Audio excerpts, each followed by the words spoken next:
Hello and welcome to the class overview for CRJU 426, and the title of this class is Criminal Justice and Mental Health. So by way of introduction, my name is Hayden Smith. I'm a professor of criminology and criminal justice at the University of South Carolina. Here's my contact information. And my best way to communicate with me is always via email. I'm quickest to get back on that form of communication. I've been at the school for some time. I previously lived in California and Florida and Chicago, and now a resident of Columbia, South Carolina. And I've been here for a while, and I really enjoy my job, and I also like the research that gets me out into the field where I can explore these issues of criminal justice and mental health. Here is my attractive glamour shot. If you want to know what I want to look like, this is actually from one of my passport photos. Okay, the course description. What we're going to do now is run through the syllabi, give you the syllabus, and give you an overview of the class to get you into the mood. Um, so the general theme of this class centers around criminal justice and the issue of mental health. You'll find in this class that there's a big intersection between the two, with the criminal justice system often operating as a default mental health system. The problem with this is it was not developed or maintained as a health system, and so you have a system doing something that it wasn't really designed to do. So we look at individuals with mental illness in mainstream society as well as those incarcerated. We look at issues about screening and responding to people with a mental illness, how they adapt to change, how we can best prepare these individuals for release into community, um, and other issues such as standards of care and how we practice the best way of care with our correctional officers, correctional administrators, other criminal justice staff. And we follow a whole bunch of topics in this class, historical and systematic. These give you a sense of how we got to where we are. One issue and I actually make the mistake myself sometimes, but the correct term uh, for people that we study in this class is individuals or people with a mental health condition or a mental health diagnosis. It's not the easiest term because it's long. However, what you're supposed to do is avoid putting the mental illness before the name of the person. So we should try in our writing to avoid terms like mentally ill person.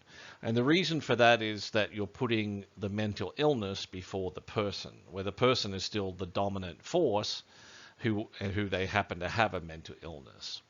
So another way of thinking about it is if you think of a physical issue, we wouldn't say a cancer person. We would say a person who suffered from cancer or recovering or something like that. So the person and then the topic of mental illness. So a little history, just as we kind of dip our toe in the water here, is the idea of, and this is a word that will come up a lot, deinstitutionalization. This is a movement that happened in the 1970s, and it was an idea to move people who had mental illnesses, who were in mental hospitals or otherwise known as asylums, back into the community. The idea was that the community resources, starting with friends and family, also including agencies at the local level, that this community care would absorb people with mental illness and they would provide care. What actually happened was a subset or a small portion of people with mental illness were given that care if they had the resources or the ability to find that care. However, a great number did not, and they soon filtered into jails and prison. And so for the last 50 years or so, our jails and prisons and our criminal justice system as a whole has been somewhat of a biproxic or a default mental health system. The criminal justice system has had to adjust to that change in society. This complicates things as criminal justice is in one way a system that focuses on control and safety and security, but mental health considerations require care, treatment, and therapeutic response. So these are two different languages and two different styles of behaving and two different policies that are occurring in one facility. Now, there are, of course, people who end up in prison for committing very serious, sometimes deadly or very severe and repetitive acts of crime. And these individuals do end up in prison, and in most cases, people would say that's where they belong. They're a danger not only to themselves, but to broader society. However, there is also a large group of individuals who are potentially non-violent, who may be using drugs and alcohol as a way to self-medicate, and may also be kind of pushed into some forms of crime, such as being homeless and stealing food, or being drunk in public, or urinating in public, or they may even have the delusions and hysteria and reactions that often come with certain conditions such as schizophrenia or bipolar disorder. And we can see these individuals are kind of pushed towards the criminal justice system. And one of the questions that I raise throughout this course is this the best form of treatment, the best place in society for these individuals? And if not, where else or should we be considering to place these people? A different part of the prison, new programs, or maybe a whole revolutionary different way to house and to respond to people. We move through the criminal justice system from police, courts, and corrections. Corrections includes institutional corrections, which is jail and prison, as well as community corrections, which is probation and parole. So as part of this course, you'll also learn more about the criminal justice system itself, mental illness as a concept, and how these two things kind of come together in a specific place and time. So if we look at the book, I picked a book that, first of all, I'll tell you, you do not have to buy. It's very difficult to find a really good book on this topic. And so here's a book that is actually somewhat outdated, but I do use the readings in a way that applies to our modern day situations. It's called Mental Health Issues in the Criminal Justice System, and it was published in 2008. Now, the good thing about this book is it's actually a collection of several articles that was just turned into a book. So you can easily access these articles online from the Journal of Offender Rehabilitation, and the year is 2007. And you want to look at volume 45 and issues 1 and issues 2, issue 1 and issue 2. And you can simply download those, and this is good practice to find out where journal articles are. You can see the names of the titles and the authors' names and match them up to the syllabus, and you'll be ready to go, and you can save yourself some money in terms of not buying a textbook. Learning outcomes. So in Bloom's taxonomy, we have demonstrate, link, and identify and contrast. So you'll hopefully by the end of this course demonstrate an enhanced understanding of the etiology, which means the origins or the beginning, and the manifestation of mental illness, and the complexities of addressing mental illness within a correctional system and some other criminal justice systems. Next, you'll be linking theoretical perspectives with real-world criminal justice policies and practices. So this is important because we have to explore theories, concepts, more academic and abstract ideas, but we are dealing with real people in the real world, and whether you will continue on to graduate school, whether you'll go to law school, or whether you'll never return to criminal justice, but you just want to learn something in this class, whatever your outcomes are for this class, it is important to get a sense of what are the current practices, that is, what are people doing in the real world to deal with these issues, and what are some of the policies. And you'll be asked to react and apply your perceptions and opinions on these things as we move through the course.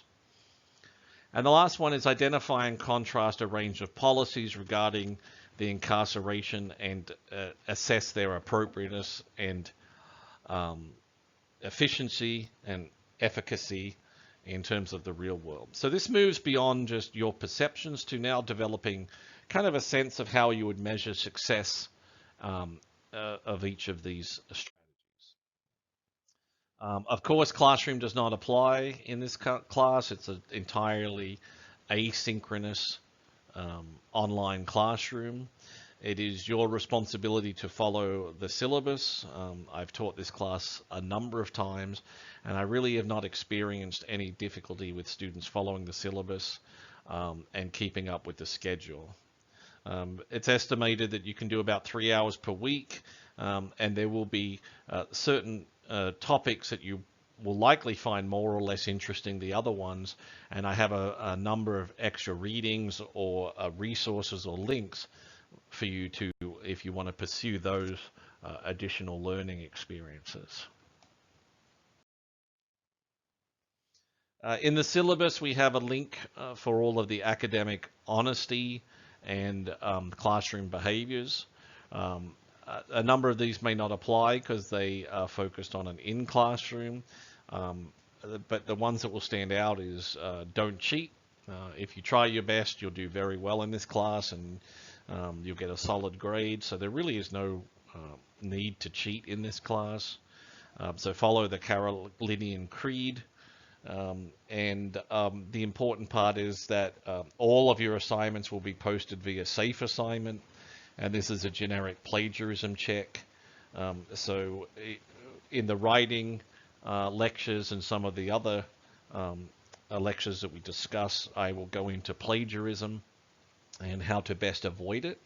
But Safe Assignment gives an added check because it looks for paragraphs that may be copied outright, things that may be just copied and pasted as opposed to your effort to synthesize and summarize. Once again, I give you the tools of how to best avoid plagiarism in the writing slides and in some of the slides that you'll encounter. So why do I like teaching this class? Well, it's something that I've liked for a long, long time. It's something that gives me great passion and enthusiasm. I've conducted a lot of studies. I've probably published 50, 60 studies on these topics. I've written books on this topic. And I've taught this class a lot of times. And I have considerable real-world experiences on the topic that I bring into weekly readings and lectures. I will say that at no point will I dominate the discussion with my personal viewpoints. In fact, in this class, you probably won't hear my own personal viewpoint, or maybe just a little bit at a time, because I want you to generate your own educated opinions and your own ideas for policy. This course is more about you than it is about for me. I'm more of the guide. I have the expertise. I know where to look, and I know what the topics are that are most current and most dynamic and most influential if you were to get a job in the criminal justice system or further research. The one time and date or sequencing that is important to remember is Thursday at 10 p.m. And of course, that's Eastern time. I use Thursday at 10 p.m. as my standard due date for everything. And so this is kind of an easy way for any class that I teach. I kind of always select that as a time for handing things in. And as the course progresses, you'll get used to that date. I think it's a good date for people who work and everything else, and it also gives you your weekends free, because once you hand something in Thursday night, then you just have Friday and the weekend to yourself. So in case you missed that announcement, here it is with some fancy colors in the background. But Thursday at 10 is kind of the standard time to get. Using this as a guide, online quizzes, you'll get your grade back automatically. So as soon as you take them, you'll get them back. The written papers, of course, I have to grade them individually. They'll take, I use as a standard 3 days. So they'll be submitted via safe assignment. I'll go over the plagiarism check, and then I'll grade the paper, and I'll provide numerous comments. And one thing to note with that is early in the semester, you can expect an abundance of comments. I try to be critical as well as optimistic in the early part of the semester. So I will highlight a bunch of issues such as APA format, which takes students a while to get, formatting such as writing issues like paragraphs and periods and font and some of those things, and also, of course, some content comments. I find as it moves along, my comments get fewer as students will adjust to those comments. And by the end of this course, you'll find that students' writing has usually improved quite dramatically. Students tend to get a kind of a bump in their writing skills out of this class. Usually students will face their biggest challenge in that first writing assignment, and some may procrastinate because they're unsure about what the expectations are. So I'll begin by saying that I may be critical in my words, but I don't come in grading very harshly in the very first part of the semester, though I do expect expectations to improve over the semester. But for your first assignment, just do your best. And writing is hard, and it does promote anxiety. So just do your best, and then we'll work with what you've got, and then we'll keep moving as each writing module is due. And another timing structure issue is student emails. Email is the best way to get me. It's better than calling my phone in the office. So email me, and you will get a response usually within the first 24 hours, usually less. With an asynchronous online course, it's expected that you have access to a computer with internet access, that you be reachable, that you can respond to my emails using the student email account. So everyone can email through university email, and the entire course is all through Blackboard. We use the standard formats of Word and PDF. In terms of not submitting in time, please get everything in on time, make backups if you've got writing, and do all the computer things to keep your computer in check. The course has more detail on this, the course syllabi, and please go through it. And these are some things that probably work in all of your classes, but I would review them. Writing also includes developing professional writing for preparation to get out into the real world and get a job. And so you may as well practice that now. Of course, online communication is different.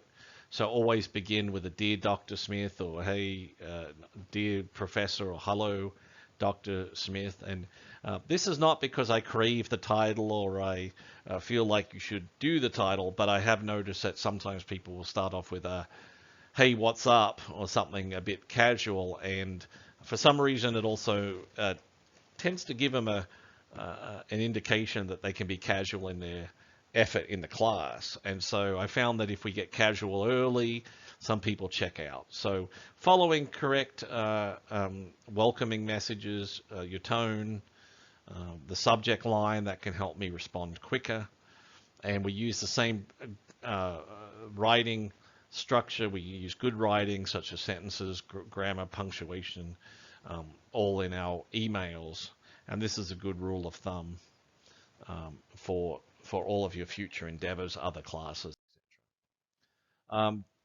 We have a disability student office on campus, and they're very easy to work with. It's not a problem whatsoever. Being an online class, however, you must self-identify. I'm not sure why I've got self-identify, so there's a spelling mistake there, but we'll just move on.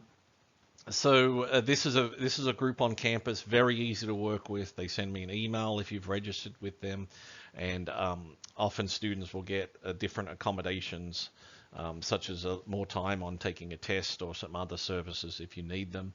But please, if you feel like this is something that is relevant to you, let me know, or go through the disability office and they let me know. The modules are fairly easy, 100%. And I break each of the 10 modules into 10% or 10 points. So it's really easy as you go through, because it's 10 times 10 equals 100. It's really easy to follow 10 modules that are each worth 10%. The grading scale follows the USC grading scale, as you can see here. Course syllabus. Now, the dates that I have in the following examples are from a previous class. So I would like you to go and check after you've reviewed these slides on the current syllabus that you have, and make sure that you get a sense of all of these dates, because they will be different from the one I'm providing. This is just an example. So the first thing that you want to do on the syllabus is look down and look at the last date for a W, and the last date for a WF. So W is if you want to withdraw the class, and that's no harm, no foul, and you just walk away from the class. And then after that, it's withdrawal, but with a fail grade. So these are some deadlines. If you find that the class is not for you, you find that you've got some other things going on, just for your own protection of your own money and your own schedule, go to the syllabus and first thing first, look at that date. The syllabus will look something like this. Once again, this is an old syllabus, so it's very important that you go and look down all of these dates. You'll see on the left column is the week. Some of the weeks will be combined into 2 weeks because it is a 16-week schedule with 10 modules, so there'll be some that cover 2 weeks. The next is the date of the module, and then the topic. You'll see the bold is often kind of the steps, and when you go into Blackboard, these are spelled out step by step with the link. So review PowerPoints, posting something, reading, reviewing, and so on. And on the right, you'll see that is the due date. So in this case, Module 1 is due before 10 p.m. on 30th of August. Once again, this is an old syllabus, just as an example for these slides. It's important that you go and look through the entire 16-week semester to get a very good sense of when things are due. And if you have a schedule book or an electronic book, go ahead and put those due dates down for the entire semester, which is a good study habit. Now, on the other end of things, if you're late, you get a 0. You've got to stay ahead of the game, and that may be a little bit scary. Of course, if you have real-world issues, and that can be anything from physical health, mental health, family, friends, any sort of dynamic that you have going on, don't hesitate to email me. Everything will be kept confidential from other students. I don't go and I not only do I not talk about it, but legally I cannot talk about it. If it's severe enough, I may encourage you to call USC Counseling Services, and I can deal with the grading side of things, and they can deal with any sort of mental health if it goes into needing more support. The school gives 5 free mental health visits per year, and they act as a really good screening tool if you're under duress, and they are the professionals. So don't get behind on the work, but here's the interesting part is that because it's asynchronous and I leave the course up fairly far ahead, you can work ahead as quickly as you want. Now, I don't leave the entire course up because I do want to have the opportunity to provide feedback for your writing, so you can adjust that writing for the next writing assignment. And I find that if someone just goes through and does the 10 modules, that their writing doesn't improve because they've done it so fast that I haven't had time to give them comments. But I usually leave 30-40% of the class up, and I watch where people are progressing. And I will have students who work really hard and get through this class half or even 3/4 of the way through the semester, which can only help your other classes. It does require more work, but the nice thing is you don't have to be worried about being late for anything, and it actually will free up more of your time. So work ahead, feel free to work ahead. It's not a problem. So now what I wanted you to do is simply enjoy the class. As I said, it's a really great class, and I get good feedback from it, and I try to update it every year. It tends to be an interesting topic. So enjoy it. This picture is actually from a friend of mine who asked students to come in to present on different topics, and this is how a student rocked up one day and did his entire presentation. So this is the type of fun I like to have. I hope you learn something in this class. I hope you enjoy it. Now take the time to go through Blackboard and start to look at all of the weekly due dates and responsibilities. Feel free to start with the first assignment, the first module, and take time to really look at the syllabus, read through it, and look at the due dates, and put them down in some sort of fashion. If you have a calendar or a planner, go ahead and put it down for the whole 16 weeks. Then you won't make any sort of mistakes and be behind. Hope everyone is doing great, and thank you for listening, and have fun with this course.